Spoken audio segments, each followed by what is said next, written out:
Hak asuh anak dalam perceraian yang disebabkan jika istri terbukti selingkuh akan menyebabkan hilangnya hak ibu dalam mengasuh anak tersebut.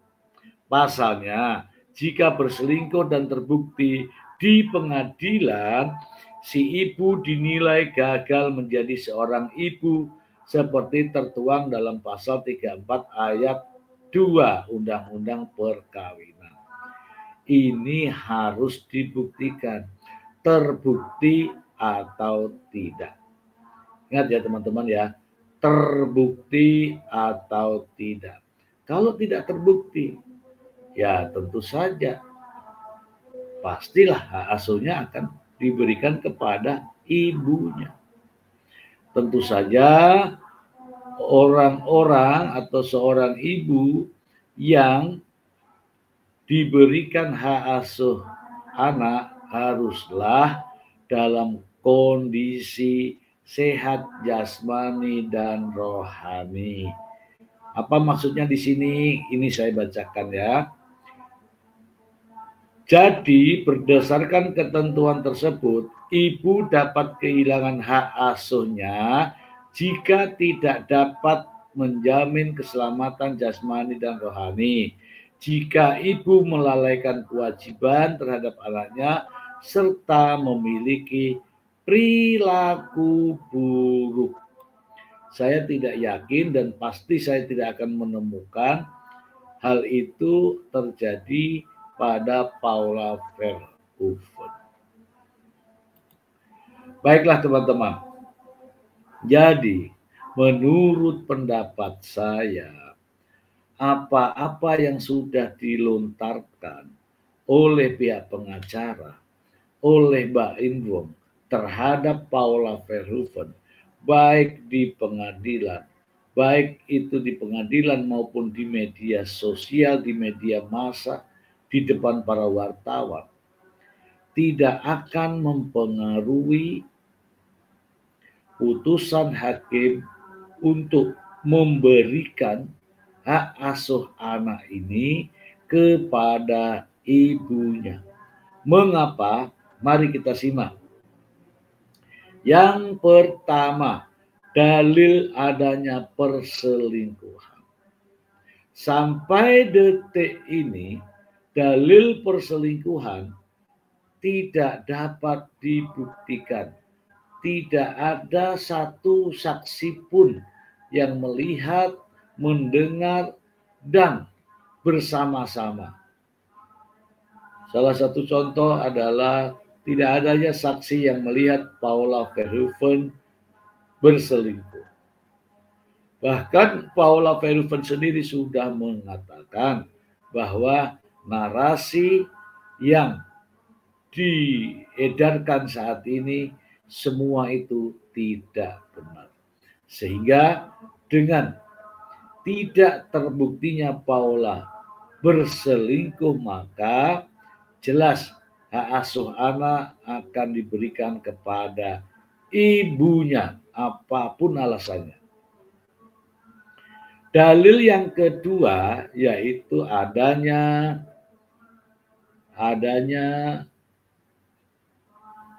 tudingan trauma anak kepada ibunya.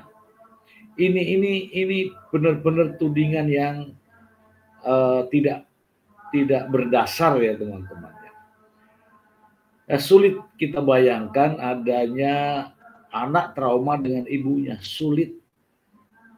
Karena kalau anak trauma dengan ibunya, mungkin seluruh Indonesia ini sudah kacau balau. Sulit untuk menerima akal sehat kita dengan kalimat-kalimat seperti itu.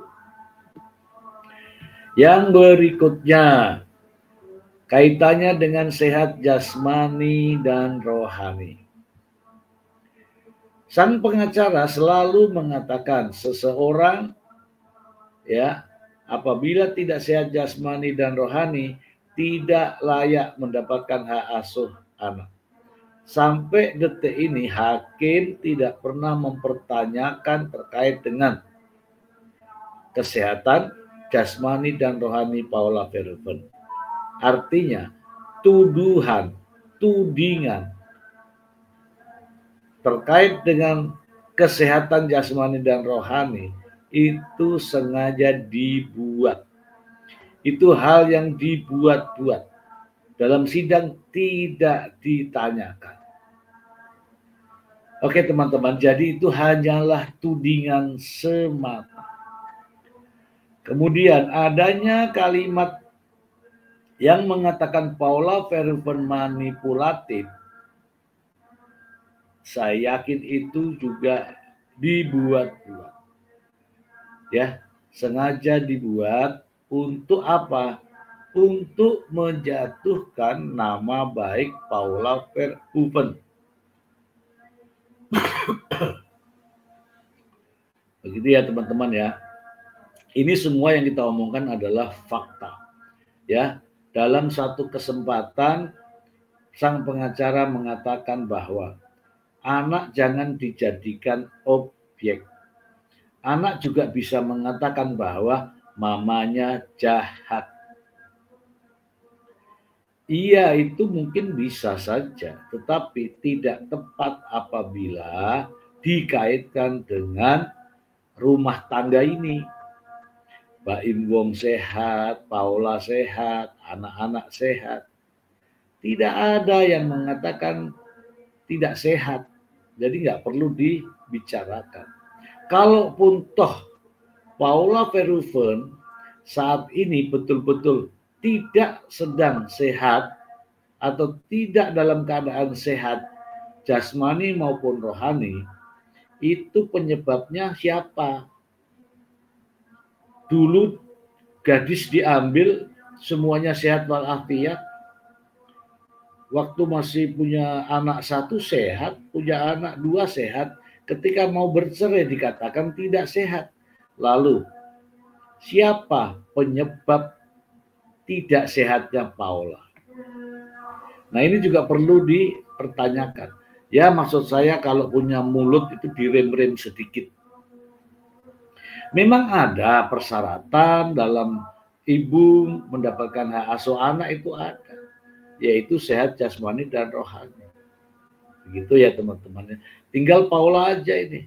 Mau periksa atau enggak. Tunjukkan kepada sang pengacara. Ini loh gue sedang sehat jasmani. Ini loh gue sedang sehat rohani. Ini loh gue tidak gila. Itu jawabannya. Jawabannya tidak harus ngoceh.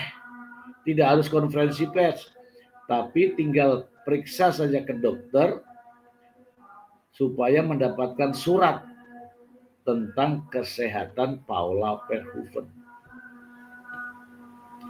Gitu teman-teman. Jadi saya mendapatkan kabar, berita, informasi ya dari sono ya bahwa ini benar, bahwa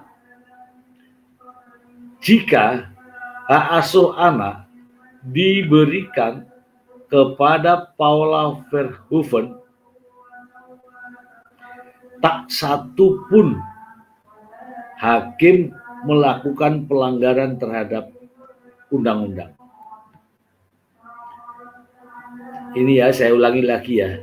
Jika keputusan hak asuh anak diberikan kepada Paula Verhoeven, ini jelas hakim tidak melakukan pelanggaran apapun terkait dengan persidangan.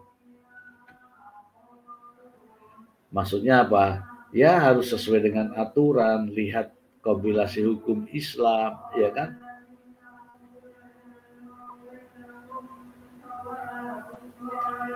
Lisa Hoff, namamu bagus sekali Lisa. Di mana nih Lisa? Namanya kok ada Hoff-nya, kayak di Jerman ini. Pengacara BW kalau konferensi pers tidak pernah diayak, maaf kata gimana.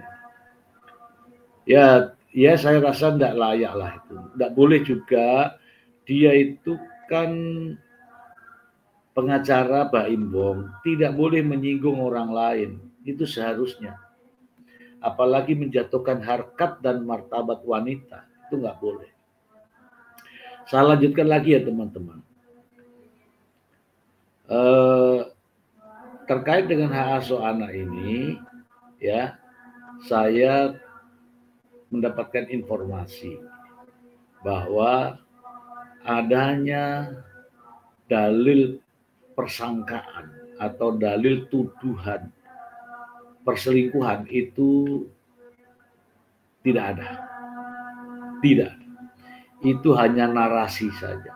Dan ini juga sudah dinyatakan dalam suatu konferensi pers ketika Mbak Imbong ditanya sama wartawan, kapan dan di mana perselingkuhan itu terjadi.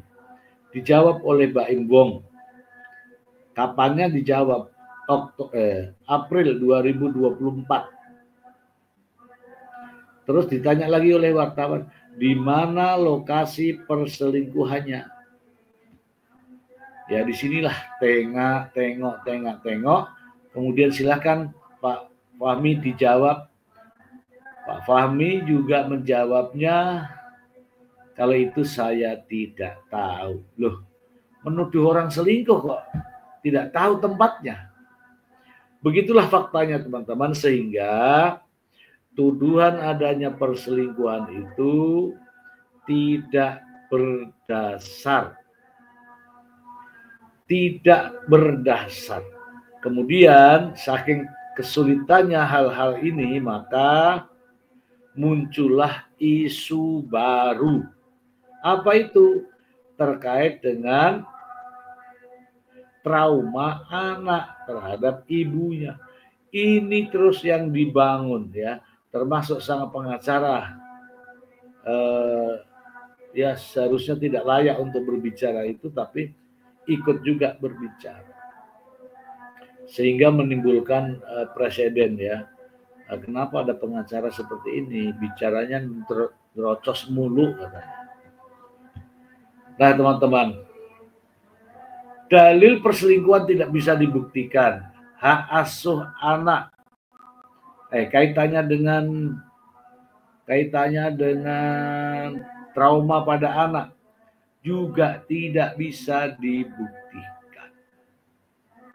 Bahkan tiba-tiba muncul bukti baru yang mengatakan bahwa Kenzo yang mengatakan bahwa mama jangan ke sini, nanti papa marah. Mama nanti dimarahin papa. Artinya adalah anak ini mencoba melindungi ibunya dari amarah papahnya. Ya kita tidak tahu, ya, namanya sikap orang kita tidak tahu. Yang jelas itu tujuannya.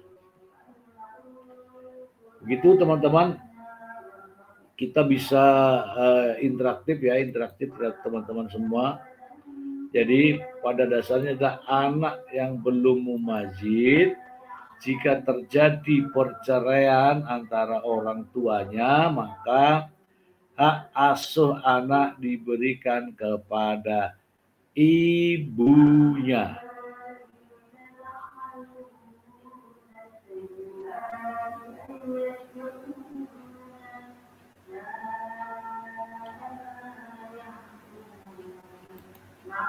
Iya betul sekali. Kadang-kadang itu asal jadi, seketemu-ketemunya begitu, ya, menurut pendapat saya juga begitu. Terkadang itu Mbak Imbong sedang berbicara, dia hanya diam. Kalau diberi kesempatan, pembicaraannya larinya kemana-mana. Jadi ya dari awal memang kita sudah bisa melihat bahwa itu tidak tepat, ya. Seseorang pengacara dari pihak sebelah, dia menyampaikan sesuatu yang seharusnya tidak perlu disampaikan. Gitu, ya. Terima kasih untuk Fatima, ya. Dari mana ini Fatima ini? Ada juga Lisa Holt. Tahu dari mana ini Mbak Lisa Holt? Gitu, ya teman-teman. Jadi teman-teman banyak yang tapping, semuanya tappingan saya baca ya, semua tappingan di YouTube saya itu saya baca. Hanya kadang-kadang saya tidak balas ya karena bukan pertanyaan. Kalau pertanyaan pasti saya baca, tapi kalau pernyataan itu saya tidak balas ya. Pengacara BW terlalu dan selalu barbar dalam statement, selalu menjelek-jelekan Paula Verhoeven, bahkan merendahkannya. Astagfirullahaladzim, ya itu nyata. Itu selalu dan setiap kesempatan pasti mengungkapkan itu. Nggak tahu saya apa tujuannya, saya tidak tahu. Yang jelas pengacara itu adalah pengacara Nikita Mirzani, ya. Saya mulai tahu itu ketika Nikita Mirzani masuk di penjara di mana ya? Di Jawa Barat itu, di sanalah di Jawa Barat. Kampung apa lupa namanya. Serang ya, di Polresta Serang, Banten. Dari situ saya tahu. Selama aktivitas hukumnya juga saya nggak banyak memahami. Ya setahu saya hanya terus-terusan bersama Nikita Mirzani ya. Bersama Nikita Mirzani, baik ada kasus maupun tidak ada kasus. Gitu ya, teman-teman. Saya mengabarkan hal ini kepada teman-teman kenapa? Karena dari salah satu teman kita bertanya, bagaimana menurut pendapat Mr. Z katanya. Saya tetap konsisten ya, tetap konsisten. Sepanjang tidak bisa dibuktikan itu namanya perselingkuhan, maka saya harus memberikan dukungan kepada Paula. Gitu ya teman-teman ya.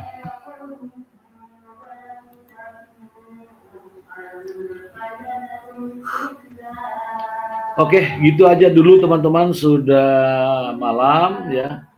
Kita akhiri dulu. Yang jelas ya, tudingan terkait dengan dalil-dalil yang diajukan ke Pengadilan Agama Jakarta Selatan sampai detik ini tidak bisa dibuktikan. Apa itu? Perselingkuhan. Kemudian apalagi hak asuh anak, ya, hak asuh anak atau terkait dengan trauma anak pada ibunya, itu juga tidak bisa dibuktikan. Dalam permasalahan di Pengadilan Agama Jakarta Selatan ini, apabila tidak bisa dibuktikan, maka dikatakan sebagai tuduhan yang tak berdasar. Dan saya tetap optimis, ya, optimisnya bahwa hak asuh anak akan diberikan kepada Paula Verhoeven sebagaimana aturan yang berlaku, yaitu kompilasi hukum Islam. Untuk teman-teman silahkan dibaca-baca ya. Kita selalu mensupport, memberikan dukungan. Silahkan diupload video-video terkait motivasi kita, dukungan kita kepada Paula Verhoeven. Demikian teman-teman, semoga bermanfaat. Terima kasih. Selamat malam. Assalamualaikum warahmatullahi wabarakatuh.